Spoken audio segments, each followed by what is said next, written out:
Assalamualaikum warahmatullahi wabarakatuh.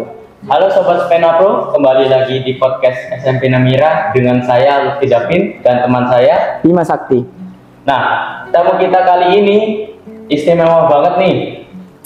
Soalnya tamu kita ini suka menjaga lingkungan. Siapa sih tamu kita? Tamu kita kali ini adalah Ibu Lina dan Ibu Reni dari Dinas Lingkungan Hidup Kota Probolinggo. Nah, kita sengaja mengundang beliau agar kita bisa belajar mengenai sekolah adiwiyata. Sebelumnya itu boleh kita menyapa dulu Ibu Reni dan Ibu Lina. Apa kabar Bu? Alhamdulillah baik. Ya. Sudah berapa tahun Bekerja di Dinas Lingkungan Hidup? Saya di Dinas Lingkungan Hidup sudah 14 tahun. 14 tahun. Ibu Reni? Kalau saya sudah 11 tahun. Seumuran kita berdua. Nah, jadi tema yang akan kita bawakan adalah sekolah adiwiyata. Nah, jadi kita akan langsung ke pertanyaan pertama aja ya Bu. Jadi pertanyaan pertama, apa sih yang dimaksud dengan sekolah adiwiyata itu?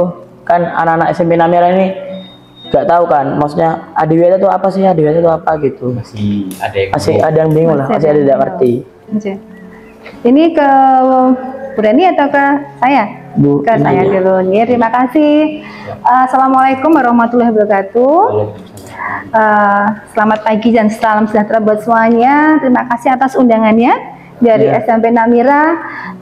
Kami hari ini saya Lina Purwanidia dan ini Mbak Reni yang ditugaskan untuk menghadiri podcast di SMP Namira ini, dan tentunya ini luar biasa sekali ya, adik-adik sudah ada keinginan, sudah ada ingin maju untuk melangkah untuk bagaimana sih sekolah adiwiyata kayak gitu kan, untuk meningkatkan lagi adiwiyatanya. Nah, sekolah adiwiyata itu adalah sekolah yang berbudaya dan peduli terhadap lingkungan. Nah, maksudnya apa itu berbudaya dan harus peduli kepada lingkungan? Jadi, sekolah yang menerapkan bagaimana kita lebih ramah terhadap lingkungan, misalnya tidak membuang sampah, misalnya tidak membakar sampah, seperti itu. Karena tantangan lingkungan ke depannya buat kalian itu luar biasa sekali.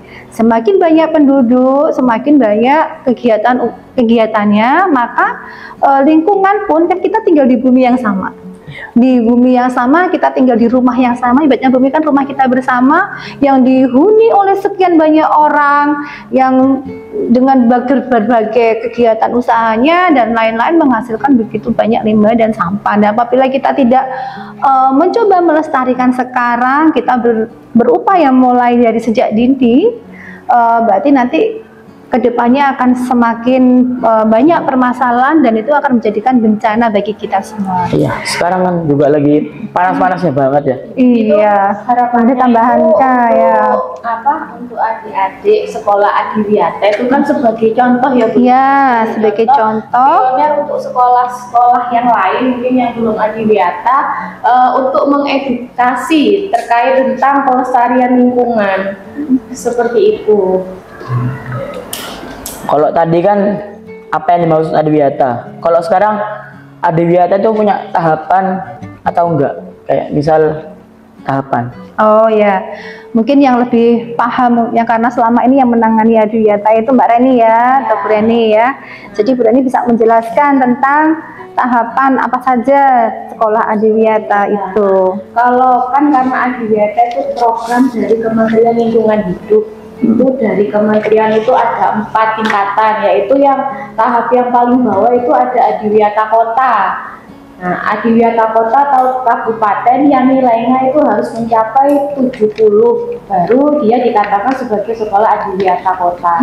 Kemudian yang kedua ini adiwiyata provinsi. Nah, seperti SMP Namira kan sebelumnya masih adiwiyata di tingkat kota nih, yang rencananya tahun depan tahun 2025 mau menuju ke adiwiyata provinsi. Nah, itu nilainya harus mencapai 80.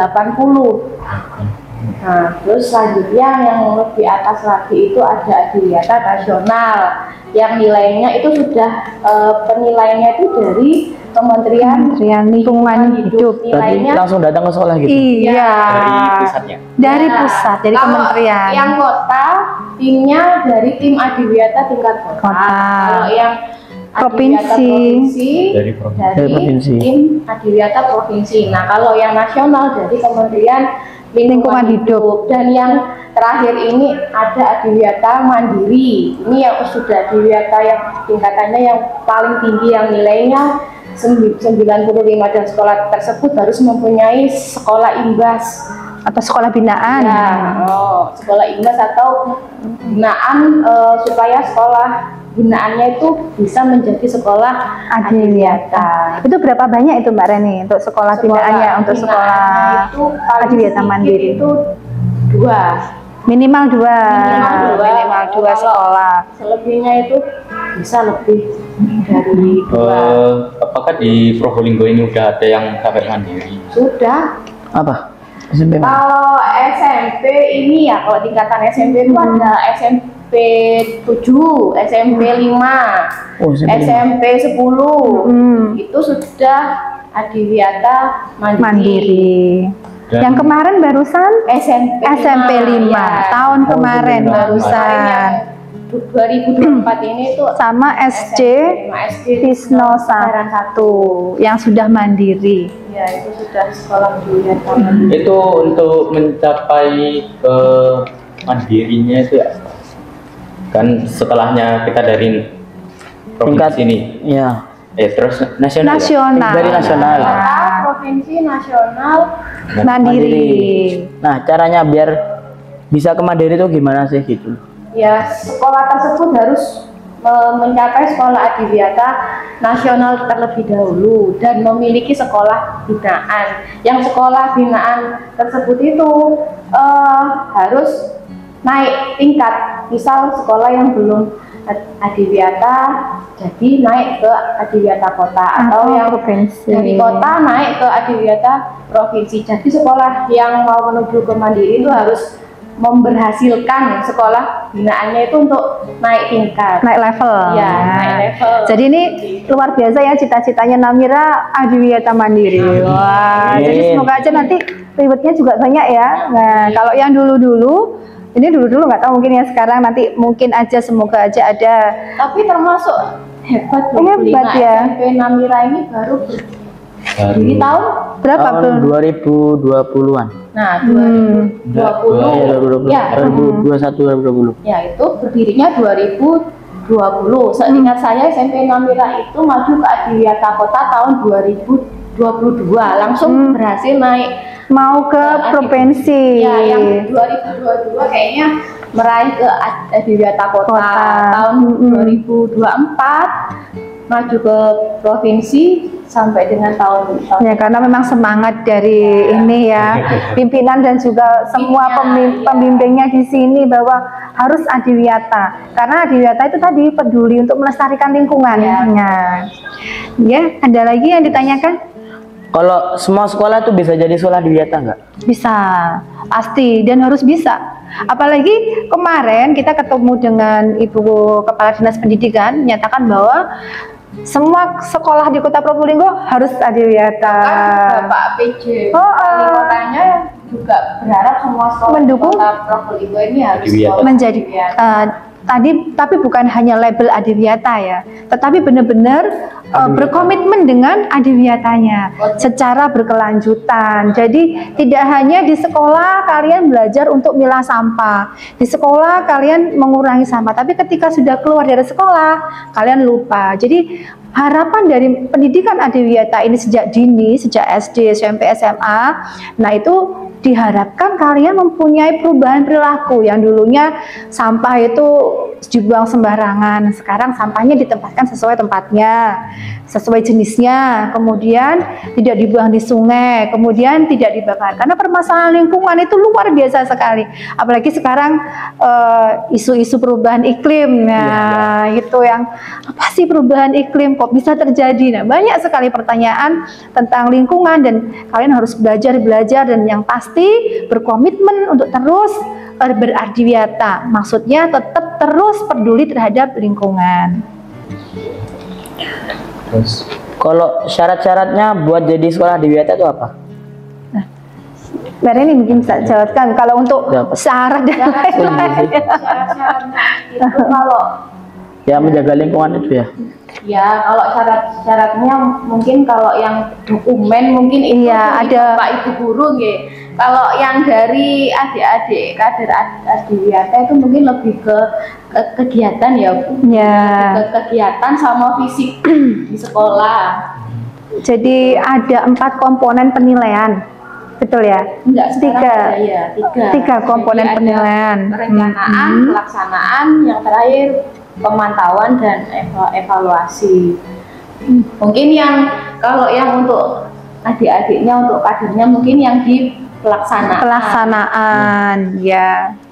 Nah, terus bagaimana kiat-kiat untuk meraih sekolah adiwiyata? Kayak Usaha kegiatannya harus ngapain? kegiatannya di sekolah harus ngapain? Kalau di sini tuh cuma dilarang membawa styrofoam gitu aja. Masih kurang lah. Iya. Nah, jadi gini, untuk sekolah adiwiyata itu kan berbudaya lingkungan itu kan luas. Ya. Terus kemudian penilaian yang bisa kita lakukan itu yang menyebabkan permasalahan lingkungan itu adalah sampah. Pertama adalah pengurangan sampah. Ya, mengurangi kemudian sesuai dengan 3R, reduce, reuse, recycle. Jadi misalnya pengurangan sampah dengan membawa tempat minum sendiri atau tumbler, membawa maem sendiri. Jadi kan sudah tidak menambah botol plastik, sampah-sampah seperti itu. Terus kemudian juga mungkin di sini sudah ada ya minumnya disediakan sama sekolah dengan menggunakan air galon ya. Nah itu kan berarti sudah mengurangi sampah, tidak memberi air kemasan baru gitu. Jadi itu salah satunya.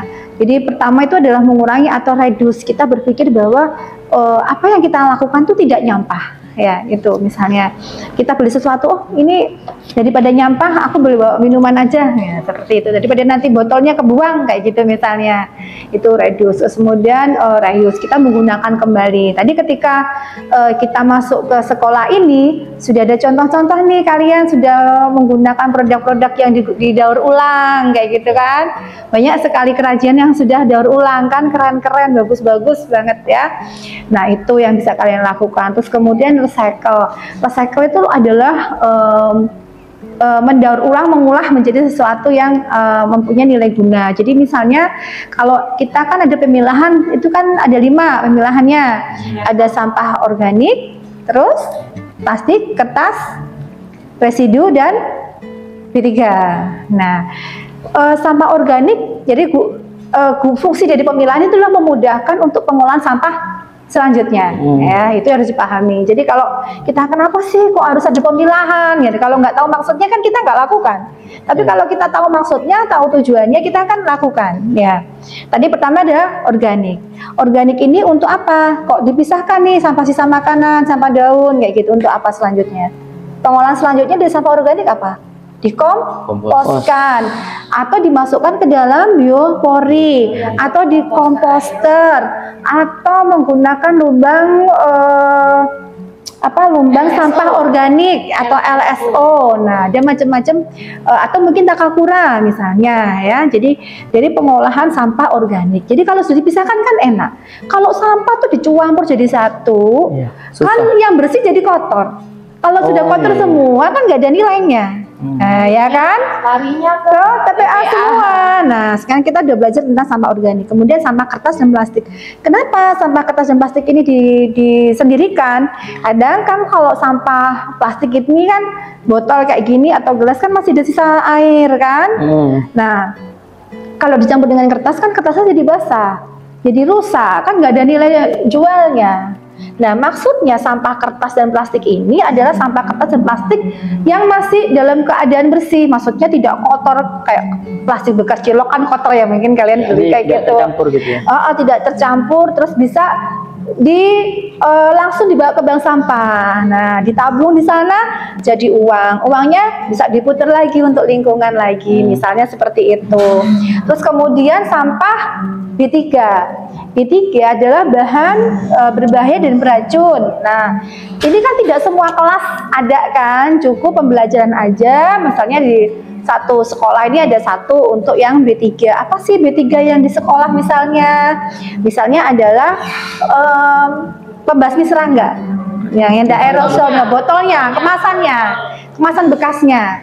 Paham? Oh, Nah, terus kemudian bekasnya baterai, terus cartridge, terus tinta misalnya, terus bekasnya cat dan lain-lain.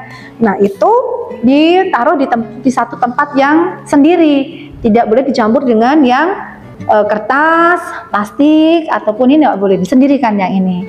Nah, yang terakhir adalah sampah residu. Sampah residu ini apa? Sampah yang sudah tidak ada nilai ekonomisnya. Misalnya tisu, kan nggak mungkin kertas tisu itu kita sendiriin toh. Kemudian apalagi plastik, kan sudah nggak boleh styrofoam di sini dilarang, kan? Kemudian misalnya plastik yang udah kotor banget, kertas yang udah rusak banget, udah kotor banget. Nah, misalnya kertas bungkus nasi kan nggak mungkin toh disimpan. Plastik bekas kilo atau minuman, paling enggak kan itu kan nggak mungkin. Pokoknya yang sudah yang kotor-kotor banget, yang tidak ada nilai ekonomisnya, itu disebut dengan sampah residu. Dan hanya sampah residu ini yang seharusnya masuk ke TPA. Nah, kalau semua sampah ini dicampur kan kotor semua, masuk TPA semua. TPA kita jadi cepat penuh. Nah, kalau TPA kita penuh, sampahnya mau kemana? Coba sekarang gantian ini yang tanya. Kalau TPA kita penuh, sampahnya ada di mana? Ya, di situ. Di situ tuh di mana? Sudah didaur ulang di TPA. Nggak bisa didaur ulang. Nggak bisa, sampahnya sudah campur kotor semua. Sudah selamanya di situ. Nah, kalau udah penuh, sampah nggak bisa. TPA-nya udah penuh. Sampah akan kemana? Sampahnya kemana? Sampahnya sampah yang kamu tiap hari menghasilkan sampah.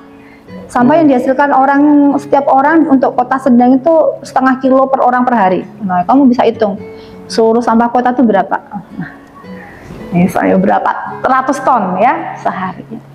Jadi kalau sampah itu tidak boleh masuk ke TPA, TPA sama daerah ditutup, nggak boleh masuk. Sampah itu kemana? Di sungai. Oh iya. Tuh boleh nggak buang sampah di sungai? Nggak boleh. Nggak boleh. Bencana. Tapi bikin bencana. Bencananya apa? Banjir. Banjir apa lagi?